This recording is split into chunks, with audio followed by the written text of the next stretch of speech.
तैमूर के हमले के बाद दिल्ली सल्तनत का कमजोर होना ही केवल बाबर की सफलता की वजह नहीं थी, बल्कि बाबर के पास आधुनिक तोपखाने की तकनीक मौजूद थी, जिसने उसकी सफलता में एक बहुत बड़ी भूमिका अदा की।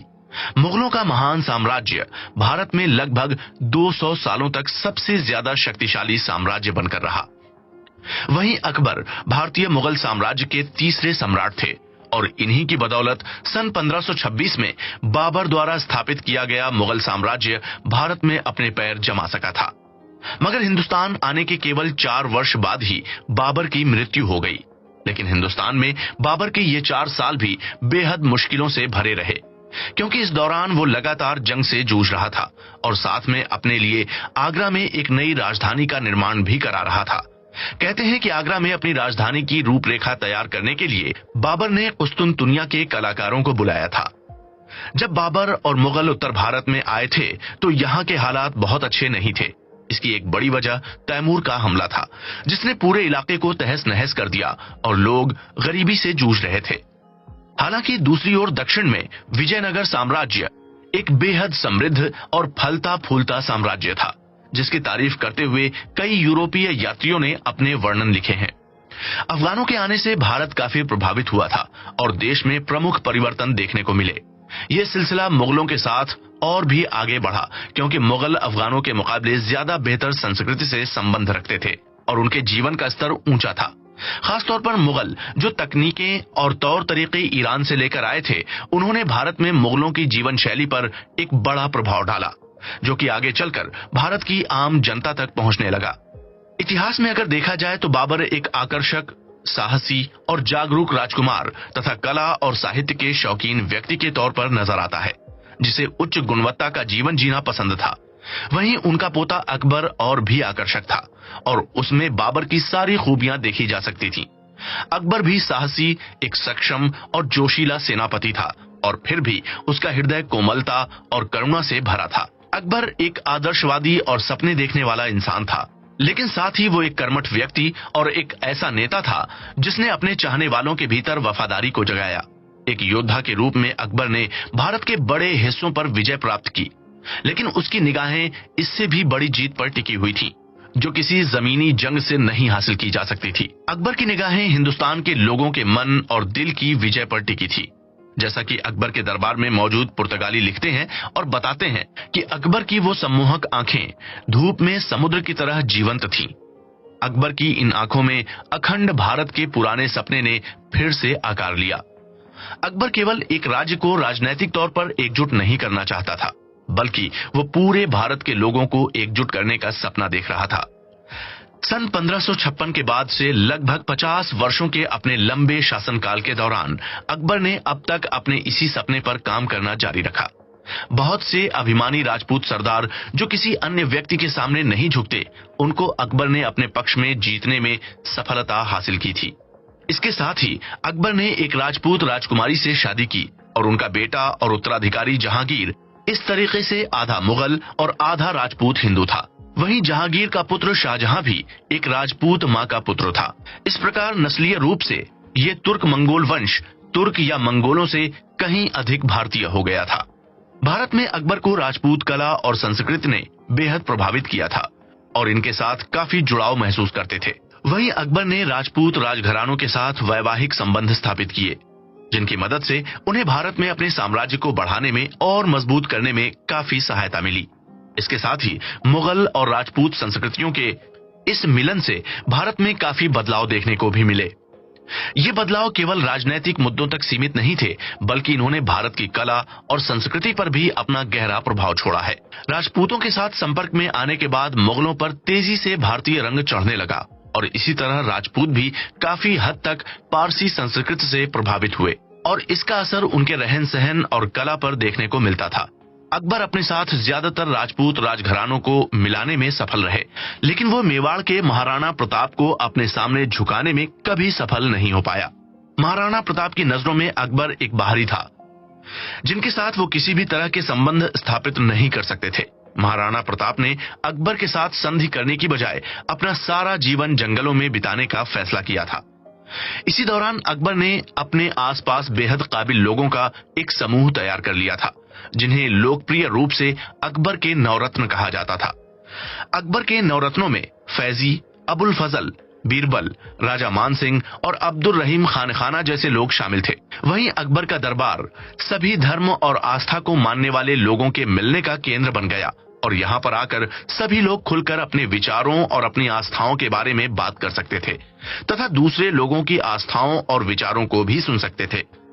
मगर अकबर द्वारा सभी मान्यताओं और विचारों को अपने दरबार में सुनना और उनका प्रोत्साहन करना परंपरावादी मुस्लिम समुदाय को बिल्कुल भी पसंद नहीं आता था और कई लोग इसके खिलाफ भी थे। लेकिन अकबर ने इस पर ज्यादा ध्यान नहीं दिया और उसने खुद दीन इलाही नाम की एक नई आस्था की शुरुआत करने की कोशिश की। इसमें सभी धर्म और मतों के विचार शामिल किए गए थे। ये अकबर का शासनकाल ही था जिसने उत्तर भारत में हिंदू और मुस्लिम एकता को बहुत हद तक आगे बढ़ा दिया था। वहीं अकबर की लोकप्रियता जितनी मुसलमानों के बीच थी, लगभग उतनी ही लोकप्रियता का अनुभव हिंदुओं के बीच भी होता था। अकबर की इन्हीं नीतियों ने मुगलों को भारत में मजबूती से जम जाने का मौका दिया। वहीं अकबर के शासनकाल की सफलता को इसलिए आश्चर्यजनक माना जाता है क्योंकि उसके शासनकाल में मध्य भारत और उत्तर भारत के बीच जो एकता की भावना जागी थी वो वाकई में हैरान करने वाली थी। अकबर का बाहरी होना एक बड़ी बाधा थी और इसी तरह दूसरे धर्म और जाति भी एक बड़ी चुनौती बनकर उभरे। लेकिन अकबर ने इन सभी बाधाओं और चुनौतियों को पार करते हुए जो एकता की भावना भारतीय लोगों में पैदा की वो वाकई में काबिले तारीफ थी। अकबर के बाद शासन करने वाले जहांगीर और शाहजहां भी बहुत कुशल राजनेता या शासक नहीं थे, लेकिन उनका राज्य इसलिए बेहद सफल रहा क्योंकि उन्होंने अकबर की बनाई हुई व्यवस्था पर काम करना जारी रखा। लेकिन शाहजहां के बाद मुगल गद्दी पर बैठने वाले औरंगजेब ने एक अलग रास्ता चुना जिसने अकबर के सारे किए कराए पर एक प्रकार से पानी फेर दिया। इस सब के बावजूद अकबर ने जो जात पात और धर्म से ऊपर उठकर भारतीयों के मन में एकता की भावना पैदा की थी वो भारतीय लोगों के मन में से अब पूरी तरीके से गायब नहीं हुई। अकबर ने अपने शासनकाल के जरिए ये साबित कर दिया था कि भारत में हिंदू और मुसलमान और दूसरे धर्म एक साथ मिलजुल कर रह सकते हैं और साथ ही सफल भी हो सकते हैं। अकबर की मौत होने के बाद उनकी जगह जहांगीर मुगल साम्राज्य की गद्दी पर कायम हुए। जहांगीर भी धार्मिक नीतियों के मामले में अपने पिता अकबर के ही समान थे। जहांगीर के दौर में भी लगभग सभी धर्म और मतों के विचारों को प्रोत्साहन दिया गया, लेकिन अकबर के मुकाबले जहांगीर को इतना कुशल सेनापति नहीं बताया जाता है। हालांकि जहांगीर को कला से बेहद प्रेम था और उसके दौर में भारत की कलाओं और कलाकारों को काफी प्रोत्साहन मिला और भारत की कला अंतर्राष्ट्रीय स्तर पर प्रसिद्ध हुई। जहांगीर के शासनकाल के दौरान यूरोपीय शक्तियां समुद्र में अधिकार को लेकर एक दूसरे से लड़ रही थीं। वहीं अकबर अपने शासनकाल में यूरोपीय शक्तियों में से केवल पुर्तगालियों से परिचित थे। लेकिन अकबर के बेटे जहांगीर के शासनकाल के दौरान ब्रिटिश नौसेना ने पुर्तगाली नौसेना को हराकर भारतीय महासागर पर अपना कब्जा जमा लिया था। ब्रिटिश सरकार की ओर से सर थॉमस रो जहांगीर के दरबार में हाजिर हुए और सूरत में एक उद्योग लगाने की अनुमति मांगी जो उन्हें हासिल हो गई। चलिए अब चलते हैं कुकू एफएम के अपने अगले एपिसोड की ओर, जिसमें हम देखेंगे कि भारत में अंग्रेज ताकत किस तरीके से आगे बढ़ी और उन्होंने कैसे भारत को अपने कब्जे में कर लिया था। जहांगीर के दरबार से अनुमति हासिल करने के बाद सन 1615 में अंग्रेजों ने सूरत में अपना पहला उद्योग यानी फैक्ट्री लगाई। उसके बाद सन 1639 में अंग्रेजों द्वारा मद्रास की स्थापना की गई। आने वाले 100 सालों तक किसी ने भी अंग्रेजों की ओर ध्यान नहीं दिया और अंग्रेज भी केवल भारत में व्यापारिक गतिविधियों को अंजाम देते थे। लेकिन 1685 में मुगल साम्राज्य को कमजोर होता देख अंग्रेजों ने जंग करके कुछ इलाकों को अपने कब्जे में करने की कोशिश की, लेकिन औरंगजेब ने अंग्रेजों की सेना का सामना करते हुए उन्हें बुरी तरीके से शिकस्त दे दी। मगर यूरोपीय शक्तियों की ताकत लगातार बढ़ती जा रही थी और दूसरी तरफ भारत कमजोर हो रहा था। सन 1707 में औरंगजेब की मौत के बाद अगले 100 सालों तक भारत पर अपना कब्जा स्थापित करने के लिए अलग अलग शक्तियों के बीच लड़ाइयां हो रही थीं। दिल्ली की गद्दी पर बैठा मुगल साम्राज्य धीरे धीरे कमजोर होता जा रहा था और अलग अलग राज्यों में गवर्नर और वायसराय के रूप में नियुक्त किए गए अधिकारी खुद को आजाद घोषित कर रहे थे। इस प्रकार मुगल तख्त के अधिकार में लगातार कमी आती जा रही थी। 18वीं शताब्दी में भारत पर अधिकार के लिए मुख्य रूप से 4 शक्तियां आपस में लड़ रही थीं। इनमें 2 शक्तियां भारत की अपनी और 2 विदेशी शक्तियां थीं। भारतीय शक्तियों में मराठा और टीपू सुल्तान शामिल थे, तो विदेशी शक्तियों में अंग्रेज और फ्रेंच भारत पर अधिकार के लिए लड़ रहे थे। इन सारी शक्तियों में से मराठा सबसे ज्यादा ताकतवर नजर आ रहे थे। 18वीं शताब्दी के पहले हिस्से में यह साफ नजर आ रहा था कि मुगलों के बाद दिल्ली की गद्दी पर मराठा ही बैठने वाले हैं। लेकिन इससे पहले कि मराठा दिल्ली की गद्दी पर बैठ पाते, ऐसी दो घटनाएं हुई जिन्होंने मराठा शक्तियों को भारत की गद्दी हासिल करने से रोक दिया। इनमें सबसे पहले सन 1757 में नादिर शाह का आक्रमण हुआ, जिसने दिल्ली में आकर भारी लूटपाट मचाई और मुगल बादशाह की इज्जत को मिट्टी में मिला दिया। नादिर शाह ने जब दिल्ली फतेह कर ली तो इसका सीधा नुकसान मराठाओं को हुआ, क्योंकि नादिर शाह लूटपाट करने के बाद वापस ईरान लौट गया था। लेकिन नादिर शाह के जाने के बाद पंजाब का इलाका बेहद कमजोर पड़ गया था और मराठा शक्तियां पंजाब पर कब्जा करने के लिए निकल पड़ी। लेकिन अपने इसी अभियान के दौरान सन 1761 में मराठाओं को अफगानिस्तान के शासक अहमद शाह दुर्रानी के हाथों पानीपत के युद्ध में शिकस्त का सामना करना पड़ा। उधर सन 1757 में क्लाइव ने धोखेबाजी और छल कपट के साथ प्लासी का युद्ध जीत लिया और बंगाल पर कब्जा कर लिया। जल्द ही इंग्लैंड की ईस्ट इंडिया कंपनी ने बिहार को भी अपने कब्जे में कर लिया। बिहार और बंगाल पर अंग्रेजों के कब्जे का पहला सबसे बुरा नतीजा सन 1770 में देखने को मिला, जब इन भारी जनसंख्या वाले समृद्ध इलाकों को एक भयंकर भूखमरी का सामना करना पड़ा। उधर दक्षिणी भारत में अंग्रेज और फ्रेंच शक्तियों के बीच चल रही लड़ाई में अंग्रेज विजय हुए और फ्रेंच लोगों को भारत छोड़कर भागना पड़ा। फ्रांस द्वारा भारत से निकल जाने पर अब केवल 3 शक्तियां भारत पर अधिकार जमाने के लिए लड़ रही थीं। वो थी मराठा, अंग्रेज और हैदर अली तथा टीपू सुल्तान। नक्शे में मौजूद हैदर अली ने अंग्रेजों की बढ़ती शक्तियों का अंदाजा सबसे पहले लगाया और उनसे पैदा हो रहे खतरे का आकलन करते हुए भारत के अलग अलग राजघरानों को साथ में आकर अंग्रेजों को देश से भगाने की योजना बनाई। हैदर अली ने अंग्रेजों के खिलाफ अपने साथ जोड़ने के लिए मराठों, हैदराबाद के निजाम और अवध के शुजाउद्दौला को संदेश भेजा। लेकिन हैदर अली की इस पहल का कोई भी नतीजा नहीं निकला। हालांकि हैदर अली खुद ही ईस्ट इंडिया कंपनी को हराने के बेहद नजदीक पहुंच चुके थे।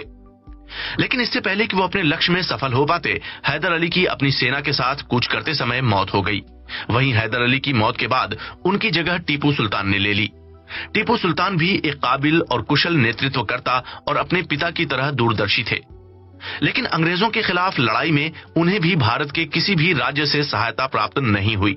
इसके बाद टीपू सुल्तान ने सहायता हासिल करने के लिए फ्रांस में नेपोलियन और तुर्की के सुल्तान के पास भी संदेश भेजा था। कहते हैं कि टीपू सुल्तान की तकनीकें बेहद आधुनिक थीं और उनके नेतृत्व में मैसूर की सेना बेहद मजबूत थी। लेकिन अंदरूनी विश्वासघात के चलते सन 1799 में अंग्रेजों की सेना ने टीपू सुल्तान को हरा दिया और उनकी हत्या भी कर दी। 18वीं शताब्दी के अंत तक यह बात साफ हो चुकी थी कि भारत पर कब्जा जमाने के लिए असली जंग केवल मराठा और अंग्रेजों के बीच रह गई है।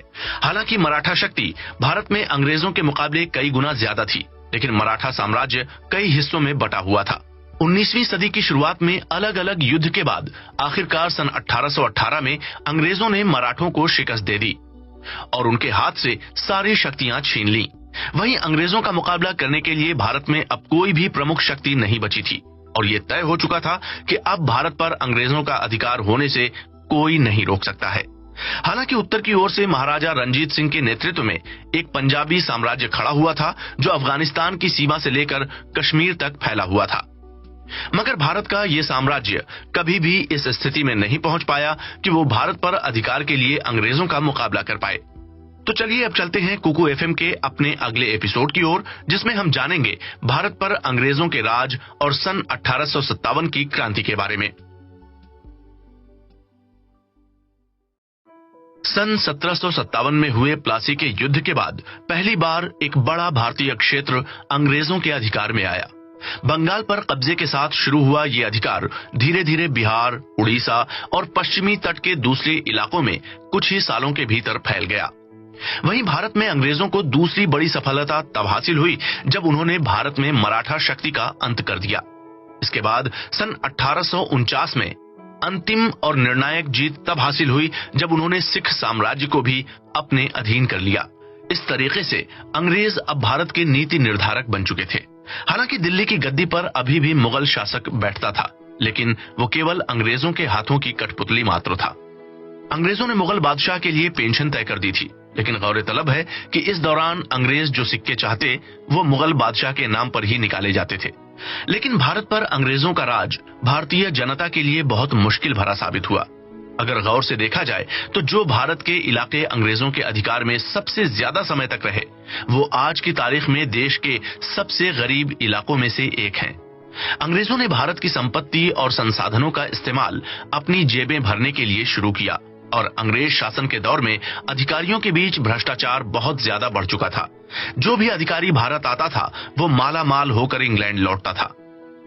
दूसरी ओर इंग्लैंड ने भारत के उद्योगों और किसानों को पूरी तरीके से प्रभावित किया और उनका इस्तेमाल अपने हितों के लिए करना शुरू कर दिया।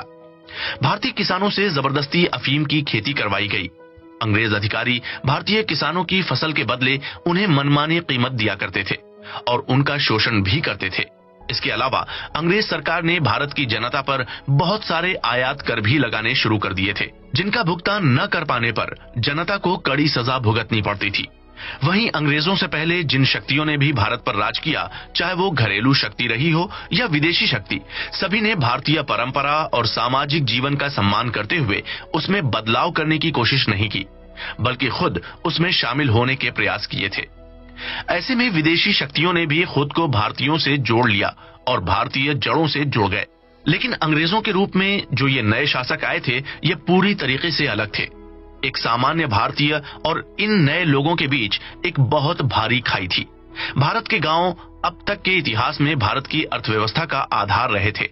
अंग्रेजों का शासन आने के बाद पूरी तरीके से कटकर अलग हो गए। लगभग 100 सालों तक अंग्रेजी शासन के अधीन रहने के बाद बंगाल भी अंग्रेजों की हुकूमत का आदी हो गया था और लगभग भुखमरी और महामारी से जूझ रहा था।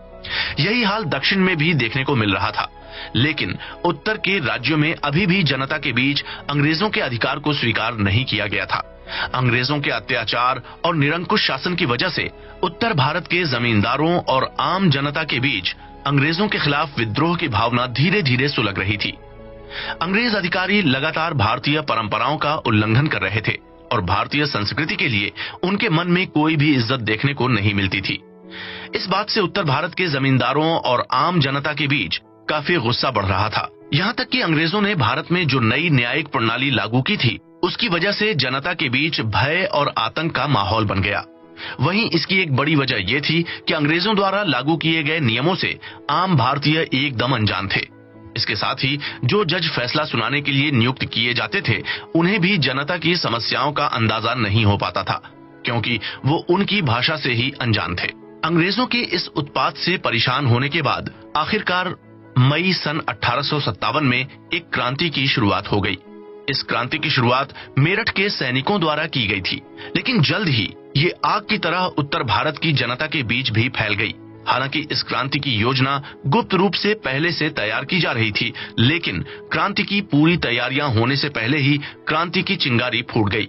इसकी वजह से क्रांतिकारी नेताओं की योजना पटरी से उतर गई। इसके बावजूद ये क्रांति भारतीय जनता की ओर से इशारा था कि वो अंग्रेजों के राज से उकता चुकी है और अपनी आजादी के लिए संघर्ष करने को तैयार है।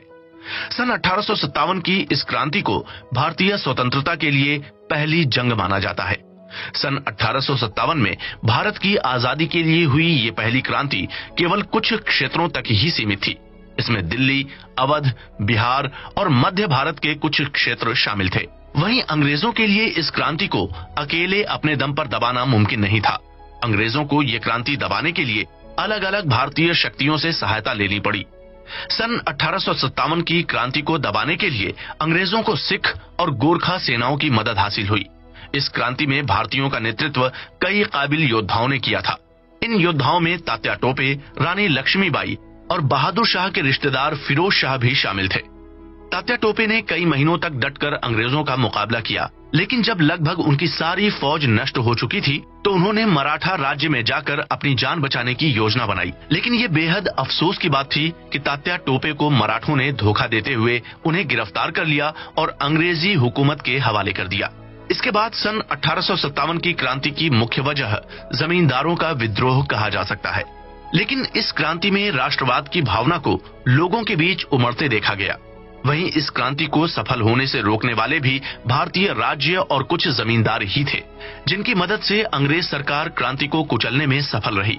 अगर विभिन्न भारतीय राज्यों और जमींदारों ने क्रांतिकारियों का सहयोग किया होता तो शायद हमें सन 1857 की क्रांति का कुछ दूसरा ही नतीजा देखने को मिल सकता था। हालांकि 1857 की क्रांति ने सीधे तौर पर भारत के केवल कुछ इलाकों पर ही अपना प्रभाव छोड़ा था, लेकिन इस क्रांति ने भारत में मौजूद अंग्रेजी सरकार को हिलाकर रख दिया था। वहीं अंग्रेजी सरकार ने भारत के प्रशासन की जिम्मेदारी, जो कि अब तक ईस्ट इंडिया कंपनी के पास थी, उनसे लेकर ब्रिटेन की पार्लियामेंट को सौंप दी। इस तरीके से ब्रिटेन की महारानी विक्टोरिया को भारत की महारानी की उपाधि हासिल हो गई और भारत आधिकारिक रूप से ब्रिटिश साम्राज्य का हिस्सा बन गया। चलिए अब चलते हैं डिस्कवरी ऑफ इंडिया किताब के सारांश के आखिरी एपिसोड की ओर, जिसमें हम भारतीय स्वतंत्रता संग्राम में गांधी जी के आगमन और उनके प्रभाव पर चर्चा करेंगे। सन 1857 की क्रांति के बाद अंग्रेजी हुकूमत को चुनौती देने के लिए कोई खास खतरा सामने नहीं आया, लेकिन धीरे धीरे भारतीय जनता के मन में अंग्रेजी हुकूमत के खिलाफ सुगबुगाहट बढ़ रही थी। इस बीच सन 1885 में भारतीय कांग्रेस का गठन हुआ, जो आगे चलकर भारतीय जनता की आवाज बनकर सामने आने वाली थी। सन 1914 में जब पहले विश्व युद्ध की शुरुआत हुई तो उस समय भारतीय कांग्रेस दो हिस्सों में बंट चुकी थी। वहीं युद्ध की वजह से भी अंग्रेजी सरकार द्वारा कांग्रेस के ऊपर कई प्रतिबंध लगाए जा चुके थे। युद्ध के हालात देखते हुए अंग्रेज सरकार ने बंगाल की जूट मिल यानी कारखाने और मुंबई अहमदाबाद की सूत की मिलों से बड़ी मात्रा में उत्पादन करना शुरू करवाया। इन मिलों से हुए भारी उत्पाद से इंग्लैंड के व्यापारियों ने भारी संख्या में मुनाफा कमाया और भारत के भी कई करोड़पतियों की संपत्ति में कई गुना इजाफा देखने को मिला। लेकिन जो कामकाजी जनता इस व्यापार का आधार थी, उसकी हालत और खराब हो गई थी। उस दौरान जनता को उसके व्यापार से होने वाले फायदे में लगभग ना के बराबर हिस्सा दिया जाता था, जिस वजह से उनके जीवन का स्तर बहुत ज्यादा गिर गया था। उसके ऊपर उनसे जब दिन रात काम लिया जाने लगा तो उनके स्वास्थ्य पर भी बुरा असर पड़ रहा था। नेहरू जी अपनी किताब में लिखते हैं कि जब वो कारखानों में काम करने वाले श्रमिकों की बस्तियों में गए तो वहां के हालात देखकर अंग्रेज सरकार की नीतियों पर उन्हें बहुत गुस्सा आया। इन सब अव्यवस्थाओं और अंग्रेज सरकार की अत्याचारी नीतियों के बीच लगातार कमजोर पड़ रही कांग्रेस और स्वतंत्रता सेनानियों की आवाज को उस समय नई जान मिली जब महात्मा गांधी दक्षिण अफ्रीका से लौटकर भारत आए। गांधी जी ने भारत लौटकर अपनी स्वतंत्रता के लिए संघर्ष कर रहे करोड़ों भारतीय लोगों के आंदोलन में एक नई जान फूंक दी। गांधी जी जैसे ही कांग्रेस का हिस्सा बने, उन्होंने इस संगठन में नए बदलाव करने शुरू कर दिए, जिसकी बदौलत कांग्रेस अब केवल एक सीमित संगठन नहीं रह गई थी, बल्कि खुद में एक आंदोलन बन गई थी। गांधी जी के प्रयासों की बदौलत ही भारतीय कांग्रेस को लोकतांत्रिक बनाया जा सका। हालांकि ऐसा नहीं था कि पहले अपने इतिहास में कांग्रेस लोकतांत्रिक नहीं रही थी, लेकिन गांधी जी के आने से पहले कांग्रेस में अधिकतर समाज के उच्च वर्ग के लोगों का दबदबा था। मगर गांधी जी के आने के बाद ये तस्वीर बदल गई और निचले तबके के लोग भी कांग्रेस के उच्च अधिकारी के पदों तक पहुंचने लगे। कांग्रेस से जुड़ने के बाद गांधी जी की अपील ने समाज के लगभग हर तबके को अपनी ओर आकर्षित किया। वहीं गांधी जी के साथ कांग्रेस के इस आंदोलन में जुड़ने के लिए समाज के हर तबके से लोग शामिल होने लगे थे। खासतौर पर ग्रामीण इलाकों के लोगों में गांधी जी का प्रभाव देखने को मिला। गांधी जी के विचार और उनके रहन सहन से लाखों लोगों के जीवन में परिवर्तन हुआ। गांधी जी इस बात को बहुत अच्छे तरीके से जानते थे कि अंग्रेज हिंदुस्तान को अलग अलग हिस्सों में बांटकर राज कर रहे हैं। वहीं भारत में अंग्रेज सरकार को कमजोर करने के लिए गांधी जी ने अलग अलग अभियान शुरू करवाए। गांधी जी जानते थे कि अंग्रेज भारत में राज केवल इसलिए कर पा रहे हैं क्योंकि एक बड़ा भारतीय तबका उनकी मदद कर रहा है। इस कारण ही अंग्रेजी सरकार को मिल रहे भारतीय सहयोग को खत्म करने के लिए गांधी जी ने सविनय अवज्ञा आंदोलन शुरू किया। गांधी जी ने अपने सभी आंदोलनों के दौरान हिंसा पर हाथ जोड़ दिया। यहाँ तक कि उन्होंने अपने सविनय अवज्ञा आंदोलन को केवल इसलिए वापस ले लिया क्योंकि चौरी चौरा में एक हिंसक घटना के बाद कुछ आंदोलनकारियों ने ब्रिटिश पुलिस चौकी को जला दिया था। ब्रिटिश सरकार ने सन 1935 में कई अभियानों, आंदोलनों और बहसों के बाद गवर्नमेंट ऑफ इंडिया एक्ट 1935 को पास कर दिया। गवर्नमेंट ऑफ इंडिया एक्ट के तहत कुछ शक्तियां भारत की जनता द्वारा चुने गए प्रतिनिधियों के हाथों में दे दी गईं, लेकिन अभी भी ज्यादातर शक्तियां ब्रिटिश सरकार के हाथों में ही थीं। वहीं कांग्रेस का ये मानना था कि भारतीय जनता की अनुमति हासिल किए बिना ब्रिटिश सरकार भारत को इस विश्व युद्ध में नहीं झोंक सकती है। हालांकि भारतीय कांग्रेस फांसीवाद और नाजीवाद का शिकार हुए दुनिया के लाखों लोगों के प्रति सहानुभूति की भावना रखती थी और उनकी मदद करना चाहती थी। कांग्रेस ये बात भी अच्छे तरीके से जानती थी कि भारत नाजीवाद और फांसीवाद से परेशान इन लोगों की मदद तब कर सकता है जब वो खुद को ब्रिटिश साम्राज्यवाद के चंगुल से छुड़ा पाएगा। लेकिन दूसरे विश्व युद्ध की शुरुआत होते ही सन 1939 के मध्य में ब्रिटिश सरकार ने भारतीय सैनिकों को युद्ध के मोर्चे पर लड़ने के लिए सिंगापुर और पूर्वी एशिया में भेज दिया। वहीं ब्रिटिश सरकार ने ये कदम